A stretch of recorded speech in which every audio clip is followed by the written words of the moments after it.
SCA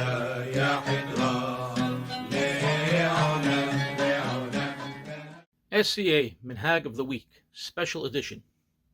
This edition is regarding defending our traditions. Yeheh Shemeh Rabba Mibarach Le'alam Ul'almeh Al-Maya Yitbarach.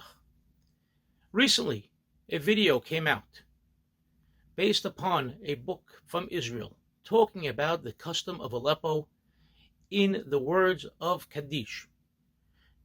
According to the Mekubalim, those 7 words, Yeheh Shemeh Rabba Mibarach Le'alam Ul'almeh Al-Maya, have to have a total of 28 letters. Now the question came up as to how to spell the words to have 28 letters. And there are 2 words in question. Shemeh, the 2nd word, and Ul'almeh, the 6th word. If you put a yod in Shemeh, then you cannot put Ul'almeh, you have to put Le'almeh. But if you omit the yod from Shemeh, the 2nd word, then you make the 6th word with a vav Ul'almeh. The prevalent custom in our community, and I will show that it is a custom going back a very long time, is Ul'almeh with the vav, and therefore Shemeh without a yod, which has its sources within the Tanakh, within our Bible. But according to Mekubalim, certain Cabalists, Shemeh must have a yod, and therefore we have to omit the vav from Le'almeh, from Ul'almeh, and make it Le'almeh. So let's talk first about the word Ul'almeh. We know that we say the pasuk in Az Yashir Adonai Yimnoch Le'olam Va'ed, and immediately afterward we have the Targum, the Aramaic translation that says Adonai Malchuteh Ka'em Le'alam Ul'almeh Al-Maya. So we know based upon the Aramaic Targum, the Aramaic translation, it's Ul'almeh. If we look throughout the book of Daniel, the book of Daniel is the source for our knowledge of the Aramaic language outside of the Targum. It shows us the words, it shows us usage, it shows us grammar. We know that words throughout that are similar to Shemeh or like Shemeh, and there are many of them like them. For example, we have Upashre, Lebete, Shemeh, Amme, Rashe, Rume, Akime, Malchune, Malchute, Shultane, etc. All of them, without exception, are written throughout the book of Daniel without a yod. So therefore, according to the laws of the Aramaic language, we know Shemeh should not have a yod, and Ul'almeh should have a vav. And therefore, the text that I have above the line, these 2 lines over here, are our text in the majority of our Sidurim, and this is our prevalent custom. Whereas according to Mekubalim and many Sidurim coming out of Israel, you will see the text this way with the added yod over here and without the vav over there. So what's our custom? What's it based upon? Is it really our custom? Is it not our custom? Where did the custom develop from to have the yod in Shemeh and to remove or omit the vav from Ul'almeh and say Le'almeh? So the main proponents of the Cabalistic movement in the Qaddish over here are 3 people, mainly Rabbi Hayim Palachi, Rabbi Yosef Hayim the Ben Ish Hai, and Rabbi Yaakov Hayim Sofer, the Kaf Hayim Sofer. These 3 sources, and these are very important Sephardic sources, all say to follow the Kabbalah and omit Ul'almeh and say Le'almeh, and therefore you're making Shemeh with a yod. But according to Shulchan Aruch is very, very clear. We do not change the custom, and the custom is, and he's talking about all Sephardim, is to say Ul'almeh. Now, what do the ancient Sidurim say? We have the Sidurim of the Geonim, Rab Amram Gaon, Rab Sa'adya Gaon, and Rabbi Shlomo Sajalmasi, and the Sidur of Harambam. All these older Sidurim that we have, the oldest Sidurim in fact, all have it as Ul'almeh. Now, given Mahzor Aram Soba, the old Mahzor of Aram Soba from 1527, does have it Le'almeh. But the older Sidurim, the Sidurim that predate it, as well as the Aramaic sources, show that it should be otherwise. Now let's move forward. What was the actual custom based upon the Halabi sources that we have? This applies, of course, to other communities as well, but I'm going to single out Halab, and I'll show you why later on. We have numerous sources from Halabi Hakamim, or even printed in Halab. So what do we have? In this book from Israel that came out, it mentioned Hakam Abraham Hamwi. So Hakam Abraham Hamwi printed numerous books. And in fact, in his books, this is, for example, his Mahzur for Rosh Hashanah called Beit Din. He has it over here, La'alam Ul Almi. So he has Ul Almi. In his Silihot book, published in 1878, he also has Le'alam Ul Almi. In his Beta Kaporet, his book for Yom Kippur, he has Le'alam Ul Almi. So Rabbi Abraham Hamwi, in at least 3 of his Mahzurim, has Le'alam Ul Almi. But that's not the only source we have.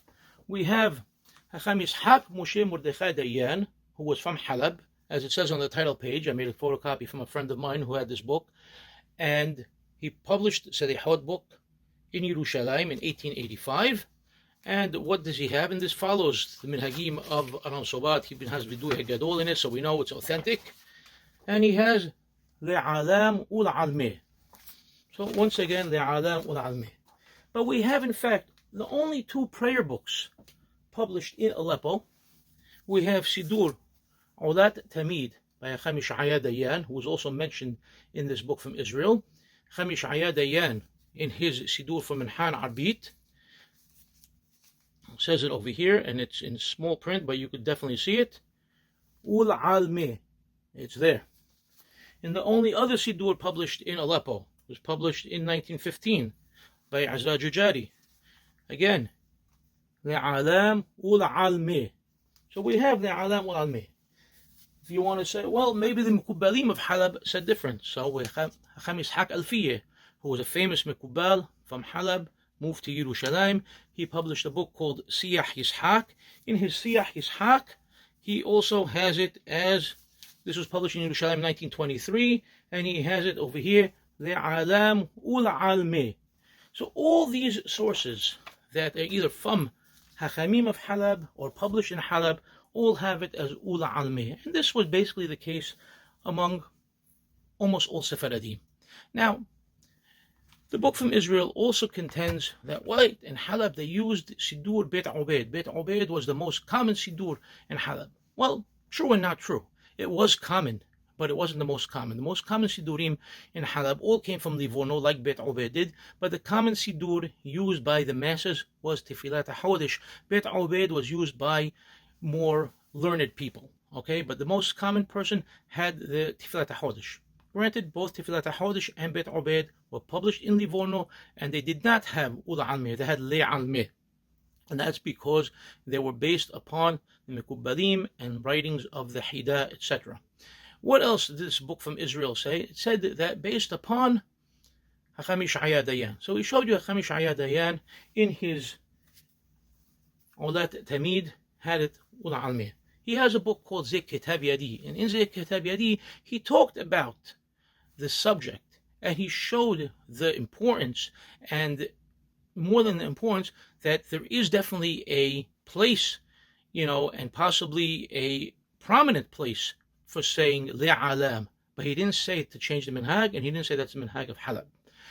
One more, what was the Minhag in our community? Okay? Community is here for 120 years.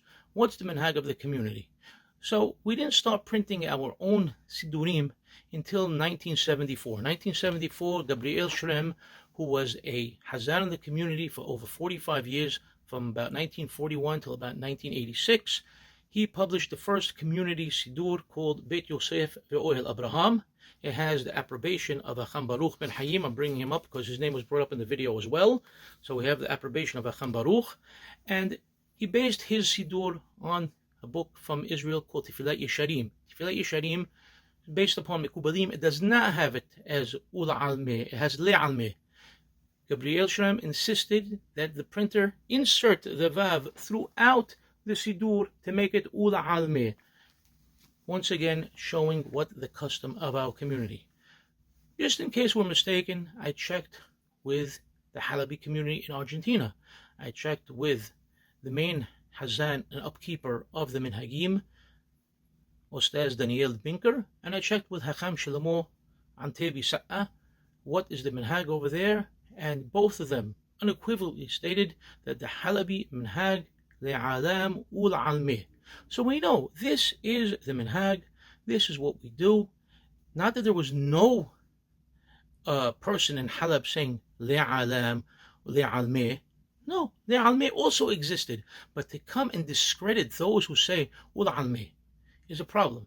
Now the biggest problem is that this booklet from Israel that came out in English talked specifically about our community, and it singled out the Kol Yaakov Sidur. It said the Kol Yaakov Sidur, let's give the exact words. It said, the popular prayer book, Kol Yaakov, used by Syrian Jews in the United States, has a text of Ul Almeh Almaya. Apparently this is an oversight. It's not an oversight. It's done on purpose, and it's based upon numerous sources, as I've just shown. Now, obviously, not everything in the Kol Yaakov is perfect, and the original editors and founders of the Kol Yaakov Sidur, Rabbi David Biton, Chacham Shimon Aluf, Mr. Sam Catton, Mr. Dennis Weck, Chacham David Tawil, these were upstanding leaders of the community, people that were familiar with halakha, familiar with dikduk, familiar with the hachamim, familiar with the minhagim. They knew what they were doing. But the Kol Yaakov Sidur is constantly under review, and anytime something comes up, if it has a solid basis, so corrections are made. But to come out from nowhere and say that this is an oversight, to have it as le'alam ul almeh, I'm sorry, that's inappropriate. The custom of the community has been for a very long time to say le'alam ul almeh, and it has many solid sources going back from the Tanakh, through the Rishonim, through the Aharonim, through the Hazanim of the community, and this is what we do. So please, before knocking Sidur, look into it, find out what's going on. Okay, ask the elders, find out the true Minhagim. Enjoy your tefillot. May Hashem accept all our prayers. Be'ahava u'brason. Amen.